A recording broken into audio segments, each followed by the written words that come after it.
Hello, my dear folks. Welcome to Andy Vlog after a long gap. மன்னிச்சிடுங்க, ஒரு பெரிய gap தான். ஆக்சுவலாக இன்றைக்கும் வீடியோ போடுற ஐடியாலாம் இல்லை. சைடில் இந்த ஃபேன் சவுத்தம் கேட்கும் ஒரு நண்பர்களே, அதை மட்டும் கொஞ்சம் தவிர்த்துக்கோங்க, மன்னிச்சிடுங்க. ஃபேன் இல்லாமல் இருக்க முடியல. வெயில் காலம் வந்துச்சு. சரி, வெயில் காலம் வந்துச்சு. ஸோ ஃபேன் இல்லாமல் இருக்க முடியல. கடுப்பாக இருக்குது. ஃபேன் நிறுத்தினா வெந்து போகுது, ஹீட்டாக இருக்குது. அதனால தான் சேவை அப்படின்னு சொல்லிட்டு ஃபேனை போட்டு உக்காந்துட்டேன்.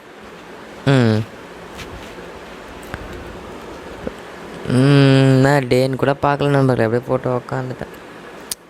இன்றைக்கி டே டைரியும். ஸோ ஆக்சுவலாக இன்றைக்கி வீடியோ போடுற மைண்ட் செட்டே கிடையாது, ஒன்றுமே இல்லை. இன்றைக்கி வீடியோ போடணுன்னே வரல நான். ஆக்சுவலாக இந்த மந்த் ஆரம்பித்ததுலேருந்தே வீடியோ போடல. அம்மா அவங்க கேலண்டர் இருக்குது, இப்போ வீடியோ போடுறேன், நீங்கள் மட்டும் ஸ்ட்ரைக் அவுட் பண்ணுறது. இந்த மந்த் ஆரம்பித்ததுலேருந்து வீடியோவே போடல. சில பல வேலைகள் ப்ளஸ் அதுவும் இல்லாமல் போடுறதுக்கும் மைண்ட் இல்லை, அப்படியே நிறுத்திட்டேன். இன்றைக்கி என்ன தோடித்தோல். ஒரு நிமிஷம், ஃப்ரேம் கூட பார்க்கல, பின்னாடி எதுவும் கிளியராக பண்ணல, எதுவுமே பண்ணல. சும்மா இன்றைக்கி பேசுவோன்ட்டு போட்டு உக்காந்துட்டேன். ஏன் இன்றைக்கின்னு கேட்டிங்கன்னா, ஒரு மாதிரி எப்படி சொல்கிறது, ரொம்ப ஒரு மாதிரி மன உடைச்சலில் இருக்கேன்.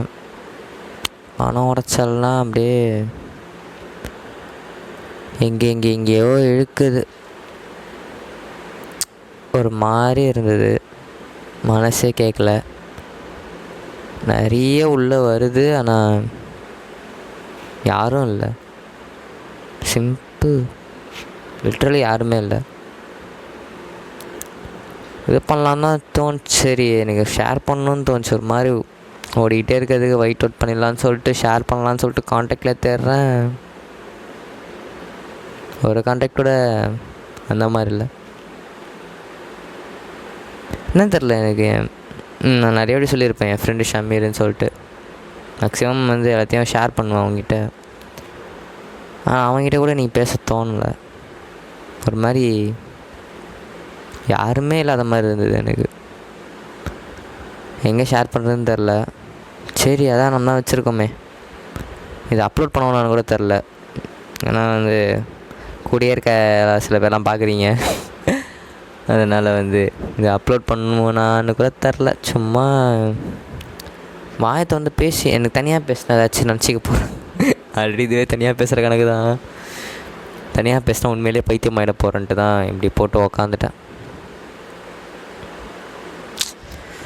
ஒரு மாதிரி நேற்றுலேருந்தே நிறைய நடந்துச்சு. நிறைய எங்கள் அம்மா ஊருக்கு போனாங்க, நேற்று போயிட்டு வந்தாங்க.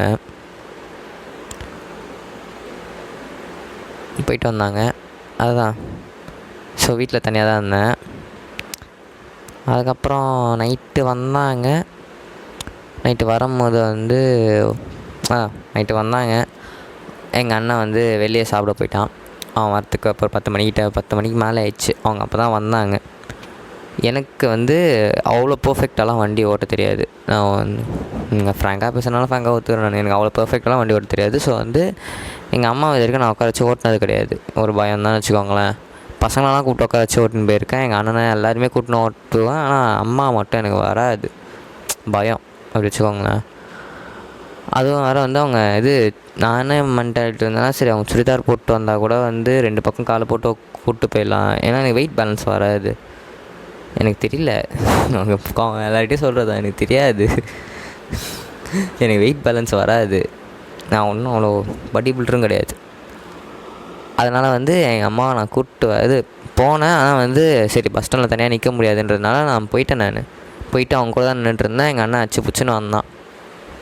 அவனே சொல்ல முடியாது, அவனே எப்போதும் சொல்ல முடியாது. ஆனால் அவன் வெளில போகிறது மட்டும்தான் அவனுக்கு இருக்க ஒரே ஒரு என்டர்டெயின்மெண்ட்டு. மற்றபடி அவன் எதுவுமே பண்ணுறதில்ல.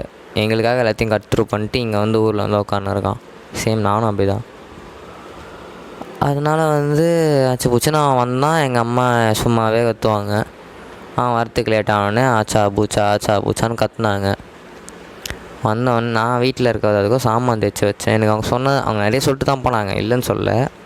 பட் ஆனால் வந்து எனக்கு மற்றதெல்லாம் வந்து மறந்துட்டேன்னு வச்சுக்கோங்களேன். உண்மையிலே மறந்துட்டேன், அதான் மேட்ரு. துணி எடுத்து வைக்க சொன்னாங்க, அதையும் மறந்துட்டேன். சாமான் மட்டும் தேய்ச்சி வச்சேன். பெருக்கிறதுக்கு டைம் ஆயிடுச்சனால பெருக்கலை. காலையில் எழுந்து கத்துன்னு கத்துறாங்க. செம்ம கத்து. எதுவும் பண்ண மாட்டீங்க, அதை பண்ண மாட்டீங்க, இதை பண்ண மாட்டீங்கன்னு. இதில் வந்து ஒரு பக்கம் எங்கள் அண்ணன் வேற கோச்சிக்கணும். பாவம் அதான் எல்லாத்தையும் நான் தான் பண்ணணுமா? அவன் சைட்லேருந்து வச்சு பார்த்தா அதான் கரெக்டு. எல்லாத்தையும் அவன் தான் பண்ணுறான். நான் பார்த்தா அம்மாவை கூப்பிட்டு வந்திருக்கணும். அதை கூட என்னால் பண்ண முடியல. லிட்ரலி வீட்டில் யூஸ்லெஸ்ஸாக இருக்க மாதிரி தான் எனக்கு இருக்குது. அவங்களுக்கும் அதே தான். எங்கள் வீட்டில் இல்லை, இந்த மாதிரி இருக்க நிறைய பசங்க தெரியும். வீட்டை பொறுத்த வரைக்கும் யூஸ்லெஸ் தான், நம்பிக்கை இல்லாத புள்ள தான். எனக்கு அதெல்லாம் கூட மேட்ரு இல்லை, அதெல்லாம் எப்போ நடக்கிறது தான். ஜஸ்ட் லைக் லக்குன்னு தட்டி விட்டு போய் இருந்திருப்பேன் நான். ஆனால் ஈவினிங் ஒரு சம்பவம் திருப்புன்னு எங்கள் அம்மா வந்து வேலைக்கு போகிறேன்றாங்க. போனவங்க தான், நான் இல்லைன்னு சொல்லலை. குழந்தைலேருந்து எங்கள் அப்பா இறந்ததுலேருந்து அவங்க தான் வேலைக்கு போய் எங்களை பார்த்துக்குறாங்க.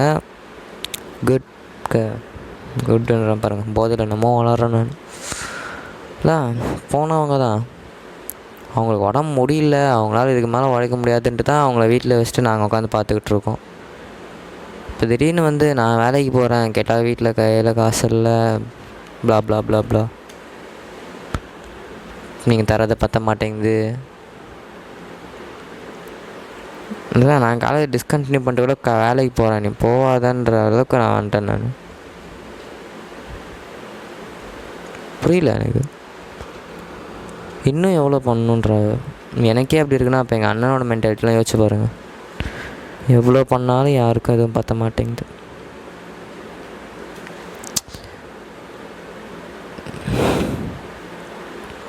திடுதுப்புன்னு வந்து கேட்டாங்களே, அதனால் அதை அக்செப்டே பண்ணிக்க முடியல. நீங்களாம் அவங்கள பார்த்துக்கோங்க, நான் வேலைக்கு போகிறேன்ற மாதிரி. ஏதோ நான் அவங்கள நாங்கள் யாருமே அவங்கள பார்த்துக்காத மாதிரியும், நாங்கள் எல்லாம் அவங்கள ஒதுக்கி கேட்குற மாதிரி. சொல்லி அவங்க தான் என்ன அப்படி பண்ணுற மாதிரி இருக்குது. வீட்லேயே நான் தான் தனியாக லிட்ரலி நான் வீட்டில் தனியாக இருக்கேன். மொத்தமாக எங்கள் வீட்டில் பார்த்திங்கன்னா அவங்க 3 பேர் தான். எங்கள் அண்ணன் ஒரு பக்கம் இருக்கான், எங்கள் அம்மா ஒரு பக்கம் இருக்காங்க. லிட்ரலி இப்படி தான் இருக்குது. இப்போ இந்த வீட்டில் வந்துட்டும் 3 ரூமு. எங்கள் அண்ணன் ஹாலில் இருக்கான், எங்கள் அம்மா பக்கத்து ரூமில் இருக்காங்க, நான் அந்த ரூமில் இருக்கேன். பேசிக்கிறதே இல்லை, காலிலேருந்து பேசலை. எங்கள் வீட்டில் இப்படிலாம் இருக்கவே மாட்டோம். நாங்கள் என்ன அடிச்சிட்டாலும் என்ன பண்ணிட்டாலுமே நாங்கள் 3 பேர் அப்படின்ற ஒரு இது எப்போவுமே எங்களுக்குள்ளே இருக்கும். அதெல்லாம் போயிடுச்சோன்னு தோணுது எனக்கு. நான் ரொம்ப புலம்புறேன் தான் அதை செஞ்சு நான் உண்மையிலே நானே சொல்கிறேன். இந்த வீடு யாரும் பார்க்காதீங்க, நான் புலம்புறதுக்காக தான் நான் வச்சுருக்கேன். நான் எனக்கு யார்கிட்ட போய் புலம்புறது, என்ன பண்ணுறது எதுவுமே புரியாமல் இதை வந்து போட்டு உக்காந்துருக்கேன் நான் லிட்ரலி.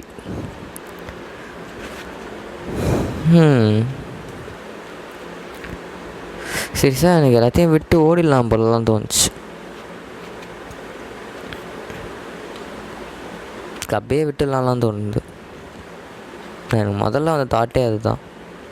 எங்கள் அம்மா அதான் சொன்னாங்க, நீ பண்ணுற செலவுக்கும் நீ பண்ணுற இதுக்கும் வந்து நம்ம கட்டுப்படி ஆகாது அப்படின்றாங்க. நான் என்ன பண்ணிட்டேன்? நான் முதல்ல எங்கே போய் புரியல.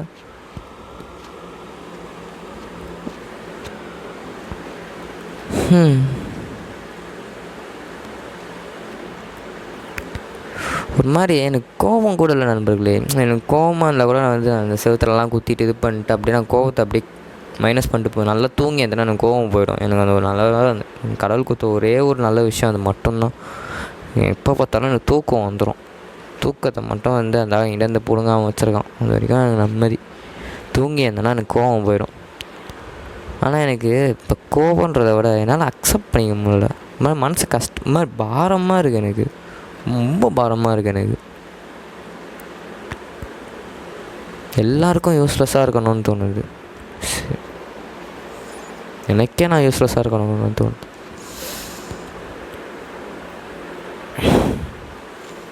சரி சார், அதெல்லாம் யார்கிட்ட எக்ஸ்பிளைன் பண்ணுறது? நான் போய் எனக்கு மாதிரி பயம் வந்துச்சு. எனக்கு லிட்ரலி யார்கிட்டயாவது போய் சொன்னால் என்னை ஜட்ஜ் பண்ணுறாங்களோ இது பண்ணுறாங்களோன்னு ஒரு பயம்தான். அதனால தான் என்ன பண்ணுறேன்னு தெரியாமல் இப்படி போட்டு உக்காந்துட்டேன். நான் யார்கிட்டையும் சொல்ல தோணலை எனக்கு.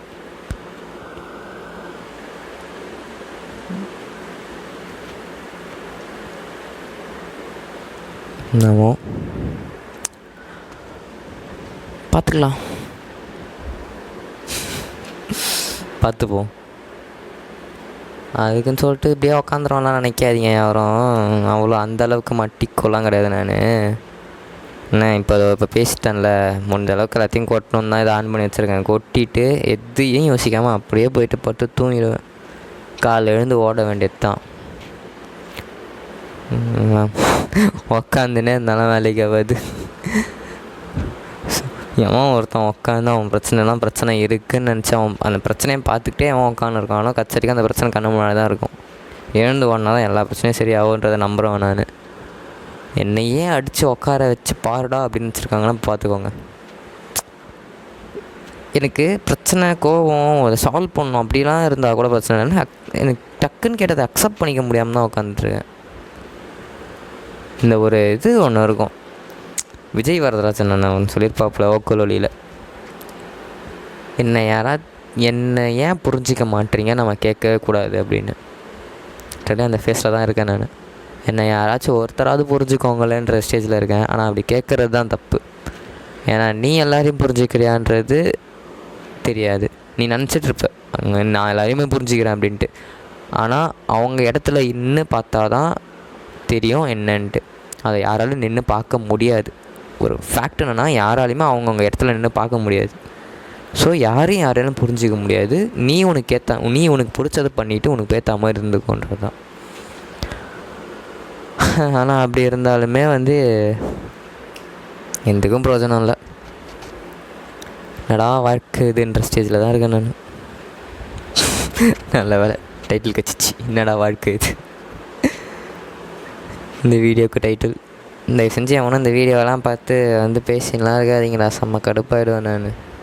அப்படியே விட்டுருங்க. எவனா இந்த வீடியோ பார்க்காதீங்க. நான் விஷம் ப்ரைவேட்டில் போட முடியாதான்னு பார்க்குறேன். இல்லைனா ஒரு பயனும் இல்லை, போட்டாலே ஒரு வியூ 2 வியூ தான் போகுது. அதனால் பிரச்சனை இல்லை, போடுவோம், பார்த்துக்கலாம். ஹீல் ஆகிறதுக்கும் புலம்புறத்துக்கும் யாரும் இல்லை அப்படின்ற ஸ்டேஜுக்கு தான் இங்கே போட்டு உக்காந்துருக்கேன். அதுக்காக இது ஒரு டேவாலாம் போட்டு இது பண்ணி பண்ணலான்னு நினைக்காதீங்க. It's a normal day. நான் நீ வீடியோ போகணுன்ற இதுலேயும் வரல. ஹீல் ஆகி முடிச்சுட்டு கன்க்ளூட் வரும். கன்க்ளூட் வராமலாம் இருக்காது. எந்த ஒரு விஷயமாக இருந்தாலும் கன்க்ளூட் வரும்ன்றதை ஸ்ட்ராங்காக நம்புகிறேன் நான். இந்த விஷயத்துக்கு கண்டிப்பாக கன்க்ளூட் வரும். அது என்னை கொஞ்சம் மாற்றும், கண்டிப்பாக மாற்றும். மென்டலி சரி, எனக்கு கண்டிப்பாக மாற்றும். மாற்றுறதுல நான் என்ன டிசைட் பண்ணுறனோ அதுக்கேற்ற மாதிரி அதை அப்போ பார்த்துப்போம். ஓகே, அது வரைக்கும் உங்களிடமிருந்து விடைபெறுவது உங்கள் நான். எனக்கு சைனிங் ஆஃப் கூட சொல்ல வரல, இருந்தாலும் அப்படியே முடிக்கிறேன் நான். பாய் பாய் நண்பர்களே. யாரும் போய்ட்டுவாங்க, பார்த்துக்கலாம். வாழ்க்கைன்னா நக்க தான் செய்யும். நக்கு தான்ட்டு போயிட்டே இருக்க வேண்டியது தான். Tata bye, C you, good night boys.